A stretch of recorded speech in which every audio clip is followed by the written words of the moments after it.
Hi everyone, welcome to Rivodu. It's Physics, Chapter 4 Moving Charges and Magnetism, Part 2 Magnetic Force on a Moving Charge. तो देखिए magnetic force निकालने से पहले हम electrostatics की एक दो चीज़ें याद कर लेते हैं। तो देखो हमें पता है इलेक्ट्रिक फील्ड क्या होती है। इलेक्ट्रिक फील्ड हम डिफाइन करते हैं electrostatic force per unit test charge, है ना। या फिर हम ऐसा बोलें कि अगर मैं किसी टेस्ट चार्ज को रखूँ इधर, ठीक है, और इस टेस्ट चार्ज पर हम देखते हैं कि इस पर एक फोर्स इस डायरेक्शन में लग रहा है F। ओके, तो हम ये कह सकते हैं ना कि भाई इस डायरेक्शन में फोर्स लग रहा है। इसका मतलब क्या है कि इस फोर्स के अलोंग, मतलब उसी की डायरेक्शन में यहाँ पर कोई इलेक्ट्रिक फील्ड है ना, क्योंकि ये जो फोर्स आएगा ये बराबर होता है Q इंटू ई वेक्टर के। ठीक है, तो अगर किसी भी चार्ज पर इलेक्ट्रोस्टैटिक फोर्स लग रहा है तो हमें पता है वहां पर इलेक्ट्रिक फील्ड है और वो इस डायरेक्शन में है। अब देखिए अगर मैं इस चार्ज को मैग्नेट के पास रखता हूं तो क्या होता है। अब मैंने उस चार्ज को रखा है इस मैग्नेट के पास, ठीक है। मैग्नेट के पास रखने से हमने देखा कि इस चार्ज पर कोई फोर्स नहीं लग रहा, ओके।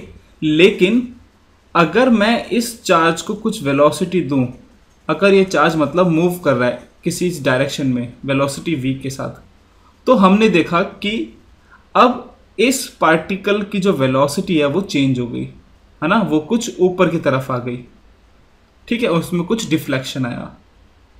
तो Newton's first law of motion जो कि लॉ ऑफ इनर्शिया है, हमें पता है कि भाई अभी इस चार्ज में इनर्शिया आता है, एक वेलोसिटी v से मूव कर रहा है, अब वो वेलोसिटी चेंज हो गई, ठीक है। तो ये वेलोसिटी किसने चेंज करा है भाई, कोई एक फोर्स लग रहा होगा, और यहां पर फोर्स कौन लगा सकता है, ये मैग्नेट, ठीक है। तो इसका मतलब क्या है कि क्योंकि इस चार्ज पर एक फोर्स लग रहा है, इसका मतलब है कि ये मैग्नेट को एक ऐसी चीज प्रोड्यूस कर रहा है, एक ऐसा कुछ इन्फ्लुएंस दे रहा है जिससे इस पर फोर्स लग रहा है, और उसी को बोला जाता है मैग्नेटिक फील्ड, ठीक है। तो हमें पता है मैग्नेटिक फील्ड ऐसा आता है बार मैग्नेट के लिए, है ना, इस डायरेक्शन में, और वेलोसिटी ऐसी है, ठीक है। तो देखो हम इसके अंदर बहुत सारे आइट्रेशंस कर सकते हैं। अगर वेलोसिटी इसके अलोंग है, मैग्नेटिक फील्ड के अलोंग, तब फोर्स आता है 0, ठीक है। तो अगर मैं एंगल रखूं किसी, सपोज ये कोई वेलोसिटी v है और मैं ये एंगल थीटा रखूं, तो हमने देखा कि जो फोर्स है वो force is proportional to v sine theta आता है, ठीक है। थीटा एंगल है मैग्नेटिक फील्ड और वेलोसिटी में, और जब वेलोसिटी एकदम परपेंडिकुलर है तब मैक्सिमम मैग्नेटिक फोर्स आता है। फिर हमने देखा कि force is proportional to magnetic field. अगर मैं भाई ज़्यादा स्ट्रॉन्ग मैग्नेट इधर रखूं तो ज़्यादा डिफ्लेक्शन हो रहा है, और ऑब्वियसली अगर मैं ज़्यादा वेलोसिटी रखूं तो ज़्यादा डिफ्लेक्शन हो रहा है, ठीक है। और ये जो फोर्स है ये डिपेंड चार्ज पे भी करता है। अगर मैग्नीट्यूड ज़्यादा चार्ज का तो भाई ज़्यादा फोर्स लग रहा है, और अगर चार्ज नेगेटिव है तो ऑपोजिट डायरेक्शन में फोर्स लग रहा है, ठीक है। तो देखो सबसे पहली बात, अगर वेलोसिटी मैग्नेटिक फील्ड के अलोंग है, अगर उनमें एंगल 0 है तब कोई फोर्स नहीं लगता, और अगर ये वेलोसिटी और ये मैग्नेटिक फील्ड परपेंडिकुलर है तो मैक्सिमम फोर्स लगता है। और अगर किसी एंगल पर है तो v साइन थीटा, जो v साइन थीटा है इस पे डिपेंड करता है फोर्स, ओके। तो पहली चीज तो क्या हो गई कि velocity should be perpendicular to magnetic field, है ना। देखो ये v साइन थीटा का मतलब क्या हुआ कि वेलोसिटी का जो परपेंडिकुलर वाला कंपोनेंट है वही मैग्नेटिक फोर्स के अंदर कंट्रीब्यूशन देता है, और अलोंग वाला जो v cos थीटा वाला जो कंपोनेंट आएगा वो नहीं करता, ठीक है।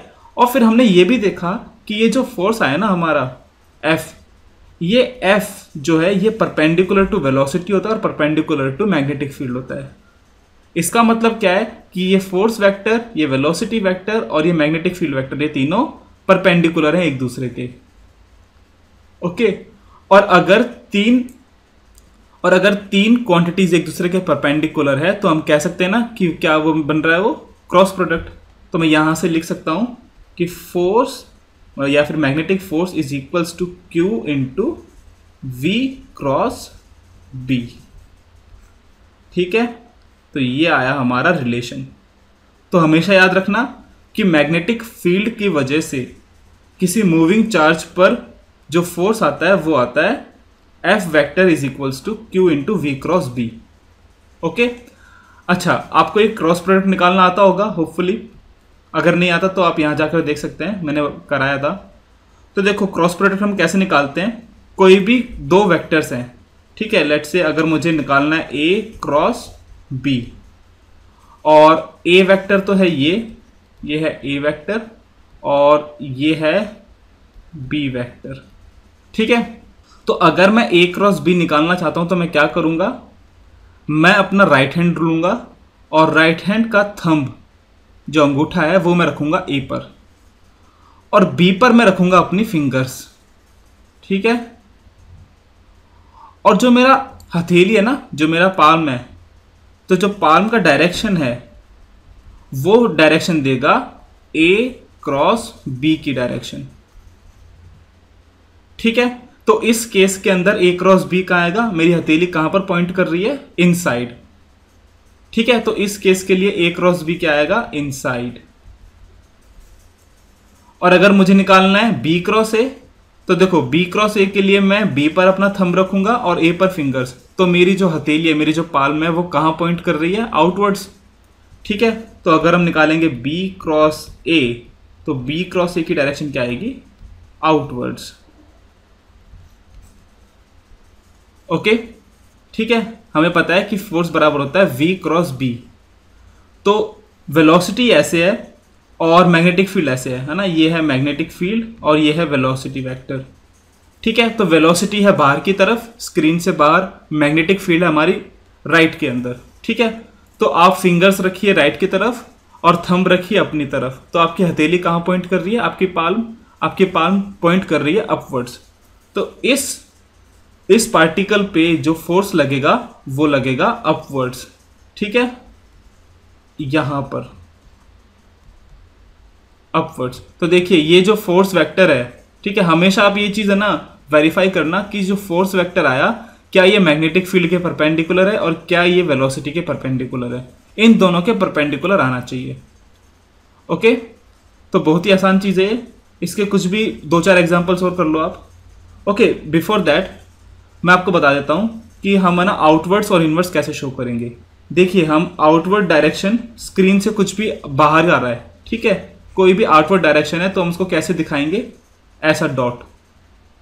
और अगर कोई भी चीज इनसाइड है, डायरेक्शन कोई भी इनसाइड जा रही है, इनसाइड द स्क्रीन और इनसाइड द पेपर, ठीक है, उसको हम दिखाएंगे ऐसा क्रॉस। ऐसा क्यों होता है भाई, देखो वेक्टर क्वांटिटीज होती है ना, तो वेक्टर क्वांटिटीज कैसे होती है, एक एरो टाइप से होता है, ठीक है। आप एरो इस तरह के दिखते हैं, ओके, ये होता है एरो।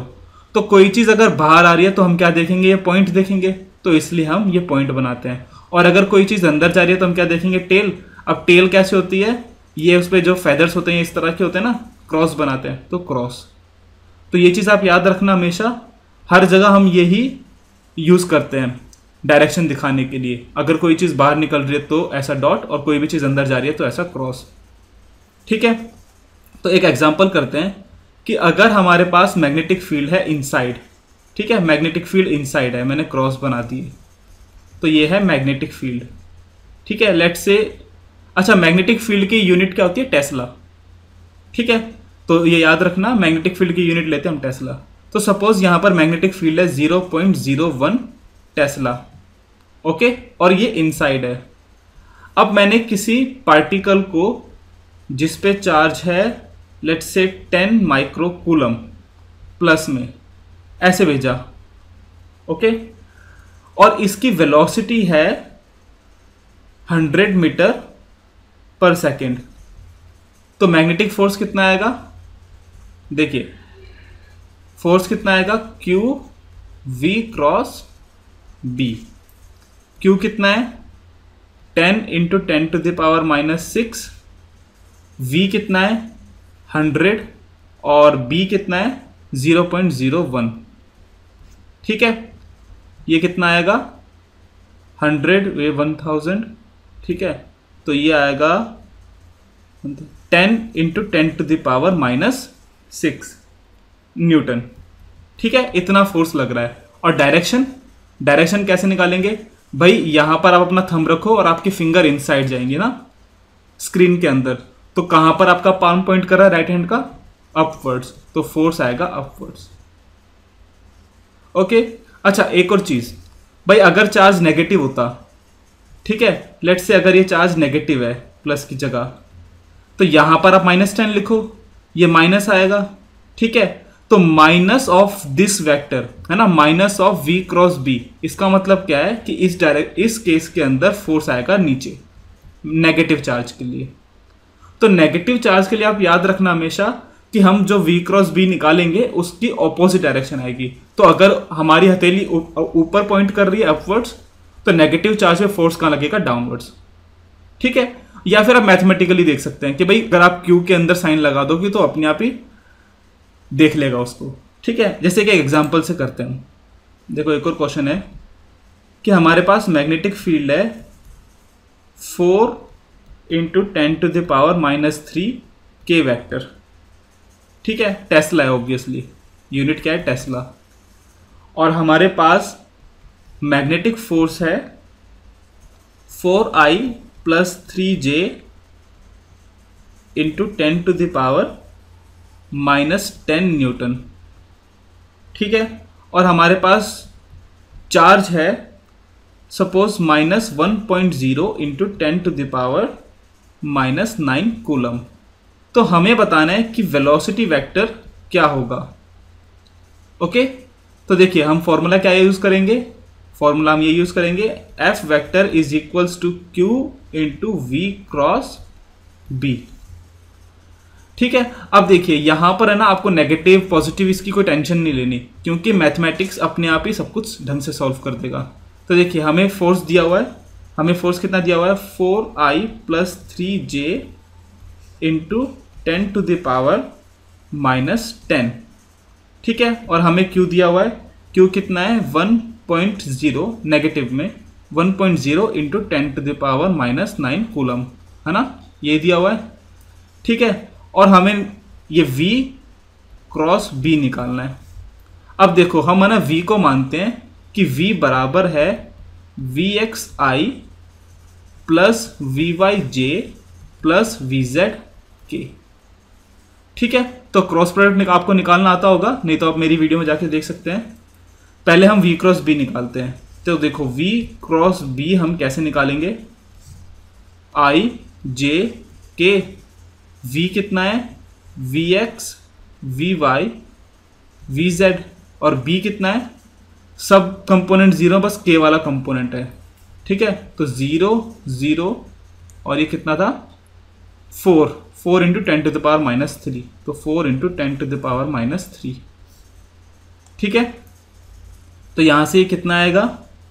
देखो I वाला कंपोनेंट, देखो I वाला कंपोनेंट ये आएगा 4 × 10⁻³ Vy, और ये आएगा 0, ठीक है, -j, तो ये आएगा 4 × 10⁻³ × Vx, और ये बाकी वाला 0, ठीक है। और ये जो k वाला कंपोनेंट आएगा ये आएगा 0, है ना, ये काटो तो 0 0, ठीक है। तो V क्रॉस B कितना आया? 4 × 10⁻³ Vyi - Vxj, ठीक है। तो हमारे पास V क्रॉस B की वैल्यू आ गई वेक्टर फॉर्म में। तो ये वैल्यू हम डालेंगे ऊपर इस इक्वेशन में। तो 4I + 3J × 10⁻⁻, कितना था ये? 10 इज इक्वल्स टू -1.0 × 10⁻⁻19, और ये आया 4 × 10⁻³ Vyi - Vxj, ठीक है। तो देखिए हम ये पावर पहले कैंसिल करते हैं, इससे हम इसको काट देते तो ये -1 बचेगा, ठीक है। तो ये आएगा 0.4I + 0.3J, और ये आएगा -4 × 10⁻³ Vyi - Vxj, ठीक है। तो मैं यहां से लिख सकता हूं आई वाले एक साथ लिखो, जे वाले एक साथ लिखो। तो 0.4 is equals to -4 into 10⁻³ into V. ठीक है, तो यहाँ से वी वाई कितना आएगा, वी वाई आप निकाल लो। वी वाई आएगा, ये आएगा 10, 0.1, 10 माइनस 10⁻²। ठीक है, यही आएगा। कैलकुलेशन मेरी कमज़ोर है तो देख लेना। ओके, नाउ जे वाला देखो आप, जे वाला तो 0.3 is equals to 4 into 10⁻³ into V X. तो यहाँ से वी एक्स आ गया और ये वी आई आ गया। अब ये वी आई और वी एक्स यहाँ डाल दो आप। ठीक है, वी जेड तो जीरो है ही, वी जेड का कोई कंपोनेंट नहीं आया तो वी जेड जीरो है। तो यहाँ से आपकी वेलोसिटी आ गई। तो देखिए यहाँ पर है ना, मैं आपको ये बताना चाहता था कि ये नेगेटिव चार्ज है, अगर चार्ज नेगेटिव है तो बस आप यहाँ पर माइनस लगा दीजिए, सब कुछ अपने आप ठीक हो जाएगा। ठीक है, आपको फिर कुछ सोचने की ज़रूरत नहीं है। ओके, अच्छा एक और क्वेश्चन करते हैं फटाफट। देखो, अगर मेरे पास एक पिस्टल है, ठीक है, ये पिस्टल है मेरे पास और अंदर बुलेट है। ठीक है, अब इस बुलेट का जो मास है, mass of bullet is 100 grams, बहुत भारी बुलेट है। और charge of bullet is let's say +2 microcoulomb. ठीक है, और मैग्नेटिक फील्ड हमें यहाँ एक्स, मैग्नेटिक फील्ड हमें वाई के अलोंग दी हुई है। ठीक है, तो मैग्नेटिक फील्ड हम ले लेते हैं 0.1 टेस्ला इन वाई डायरेक्शन या फिर अपवर्ड। ठीक है, तो अपवर्ड डायरेक्शन में हमारे पास मैग्नेटिक फील्ड है। ओके, और इसका हमें वैल्यू दिया हुआ है 0.1 मैग्नीट्यूड। और हमें यह भी पता है कि जो मजल वेलोसिटी है, मतलब यहां से जो वेलोसिटी आएगी बुलेट की, वो वेलोसिटी आएगी सपोज 1000 मीटर पर सेकेंड। तो हमें बताना है कि फाइंड डिफ्लेक्शन ऑफ बुलेट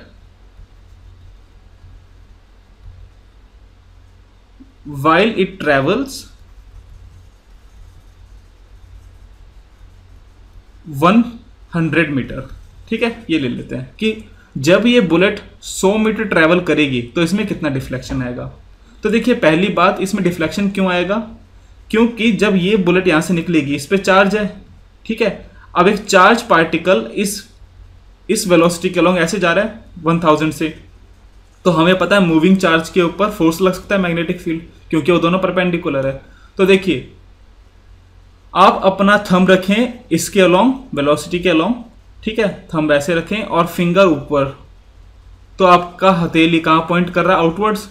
ठीक है, तो फोर्स की डायरेक्शन क्या आएगी, आउटवर्ड्स, ऐसा डॉट।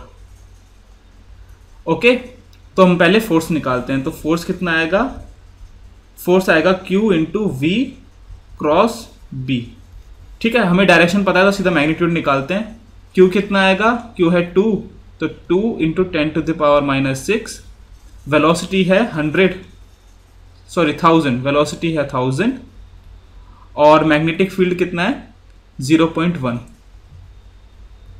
ठीक है, तो यहां से फोर्स कितना आया आपका, यह आएगा 2 इंटू 10⁻⁻6 इंटू 10⁻² या फिर 2 इंटू 10⁻⁻4 न्यूटन। ठीक है, अब हम एक्सेलरेशन निकाल लेते हैं। एक्सेलरेशन कितना आएगा, यह आएगा F/m। ठीक है, F बाहर के अलग है तो वेक्टर हटा दो, हम बस मैग्नीट्यूड निकाल रहे हैं। तो यह आएगा 2 इंटू 10⁻⁻4 और यह है 100 ग्राम्स, तो या फिर 0.1 किलोग्राम। फिर हम लिखेंगे एक्सेलरेशन आएगा 2 इंटू 10⁻³ मीटर पर सेकेंड स्क्वायर। ठीक है, तो देखिए 100 मीटर ट्रेवल करने में से कितना टाइम लग रहा है, वो टाइम निकाल लेते हैं। तो time taken by a bullet to travel 100 metres, तो ये कितना आएगा, v इंटू टी बराबर है 100 के, तो टाइम आएगा 100 डिवाइड बाय 1000, मतलब 0.1 सेकेंड। ओके, तो हमारे पास टाइम है, हमारे पास एक्सेलरेशन है। तो बाहर की तरफ है ना, फोर्स कहाँ लग रहा है, बाहर की तरफ। तो बाहर की तरफ कितना डिफ्लेक्शन आएगा इतने टाइम में, तो उसे हम ले लेते हैं डेल्टा। डिफ्लेक्शन के लिए, तो डेल्टा आएगा ut plus half A T square, बाहर की तरफ कोई इनिशियल वेलोसिटी नहीं थी तो प्लस हाफ इंटू ए कितना आया, ए आया 2 इंटू 10⁻³ तो 2 इंटू 10⁻³ और टाइम कितना आया 0.1 तो 0.1 का स्क्वायर। तो यहाँ से मैं लिखूंगा डिफ्लेक्शन आएगा 10⁻³ इंटू 10⁻², मतलब 10⁻⁵ मीटर। ठीक है, तो ये आया डिफ्लेक्शन। तो देखो बहुत तरह के क्वेश्चन बन सकते हैं, आप मैकेनिक्स वगैरह कुछ भी ऐड करके क्वेश्चन बना सकते हैं। बस मेन चीज़ ये है कि ये फॉर्मूला आपको पता रहना चाहिए। ठीक है, so guys thanks for watching, please come back for more videos, और अगर कुछ भी डाउट है तो please comment. Okay, thank you.